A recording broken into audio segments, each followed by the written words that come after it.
Los Angeles, em LA. Après que l'humanité ait de nouveau subi des pertes suite à un combat contre les robots informatiques, milliards de personnes étant blessées. 2 Terminators sont envoyés dans le passé pour éliminer John Connor, le chef de la résistance et fils de Sarah. En l'an, le premier Terminator a été vaincu. À cette époque, Connor n'était pas encore né, mais l'opération a finalement échoué. Le second, Terminator, est envoyé pour tuer Connor durant son enfance. Cette fois, l'armée de la résistance a également envoyé un guerrier pour protéger Connor.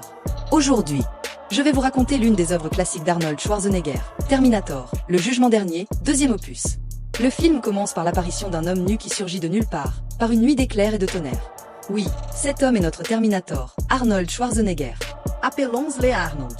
Il a traversé le temps jusqu'à la réalité, nu, pour protéger Connor. Arnold, toujours nu, se dirige vers un bar. Voyant la quantité de vêtements sur le chef de gang, il trouve que cela correspond à son esthétique et décide de lui extorquer. Toi. Mais le barbu arrogant ne savait pas qu'il allait le regretter. Qui pleurera le plus fort? Arnold a immobilisé le poignet du barbu. C'est alors qu'un des hommes de main du barbu a directement interpellé Arnold. Arnold, d'un seul mouvement, a jeté l'homme de main par la fenêtre. Puis a jeté le barbu dans le sauna, le paralysant. Un autre homme de main, brandissant un couteau, s'est précipité pour poignarder, mais non seulement il n'a pas blessé Arnold, mais le couteau s'est brisé. Voyant la force d'Arnold, tous les hommes de main se sont dispersés. Arnold a ensuite réussi à prendre les vêtements du barbu. Il est ressorti avec la panoplie du cow-boy western, mais il lui manquait seulement des lunettes de soleil. Alors qu'il s'apprêtait à partir sur sa petite moto, un type téméraire est sorti avec un fusil à pompe, disant « Bouge vite, sinon je te fais sauter ». Arnold pouvait-il accepter ça? Il l'a regardé froidement, puis s'est approché lentement, a saisi le fusil à pompe et l'a pris. Le barbu pensait qu'Arnold lui donnerait son arme, mais en partant, Arnold a remarqué que le barbu portait les lunettes de soleil qui manquaient à sa panoplie de cow-boy western, et les a prises au passage. Maintenant que l'équipement était complet, il s'est éloigné avec désinvolture sur sa petite moto.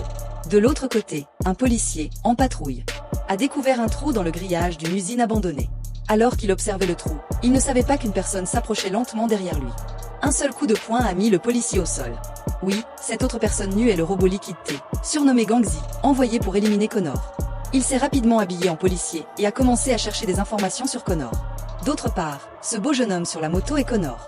Il est en train de réparer sa moto chérie, ignorant le danger qui approche.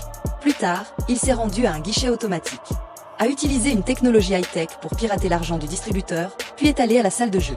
Alors qu'il s'apprêtait à jouer, Gangzi, vêtu de l'uniforme de police, est également arrivé à la salle de jeu. Les amis de Connor ont cru qu'il venait d'être démasqué après le piratage du guichet automatique et que Marie était recherchée, et ils ont rapidement dit à Connor de s'enfuir. Mais, contre toute attente, dès que Connor a couru dans le couloir, il a percuté Amour, qui tenait un fusil à pompe. Gangzi les a également rattrapés. Il semblait que la mort de Connor était inévitable aujourd'hui. Mais à ce moment-là, Arnold a dit à Connor de s'accroupir, puis il a tiré sur Gangzi qui entrait. Il a ensuite utilisé son corps pour bloquer la zone du coup, tirant une rafale de coups de feu. Le dos d'Arnold a été instantanément criblé de balles. Même les spectateurs à côté ont été touchés. Alors que Gangzi, le Terminator en métal, s'apprêtait à recharger son arme.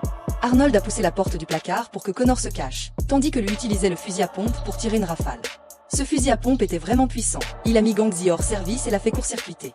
Peu de temps après, le corps de Gangzi, qui était criblé de trous à cause du fusil à pompe, s'est soudainement régénéré. Il s'est levé et a attrapé Arnold. Il a utilisé sa force surhumaine pour déchirer. Bientôt, tout le couloir a été complètement démoli. Connor, voyant que la situation était mauvaise, s'est dépêché de s'enfuir, s'échappant partout sur sa petite moto. Gangzi le poursuivait frénétiquement. Après un certain temps de fuite à grande vitesse, il a finalement atteint un pont. Il pensait qu'il s'était débarrassé de Gangzi, quand un homme au volant d'un grand camion, ignorant tout obstacle, a soudainement volé depuis le pont. Connor, voyant le danger, a mis les gaz et s'est à nouveau enfui. Mais comment une petite moto pouvait-elle distancer un gros camion? À ce moment critique, Arnold est arrivé en Harley, tenant un fusil à pompe. Ce rechargement à une main est devenu un mouvement classique imité par d'innombrables films d'action ultérieurs. Arnold accelere, assaltado ponte. Il a ensuite dépassé le gros camion, a attrapé Connor et l'a soulevé sur la Harley. Puis, avec un autre mouvement de rechargement élégant, il a fait exploser les pneus du gros camion. Le véhicule de Gangzi a instantanément perdu le contrôle, s'est écrasé sur le pont et a explosé.